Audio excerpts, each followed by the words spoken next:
जैसे कि आप लोगों को मालूम है कि आज सुबह से जो है मौसम काफ़ी ख़राब था।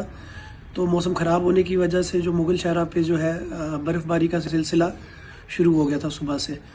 और बर्फ़बारी के साथ साथ पहले बहुत स्लोली बर्फ़बारी हो रही थी, और जैसे जैसे गाड़ियाँ मूव कर रही थी तो उनके मूव करने की वजह से जो था स्नोफॉल का एक्यूमुलेशन नहीं हो रहा था। तो अभी तक जो था सुबह से ट्रैफिक चल रहा था।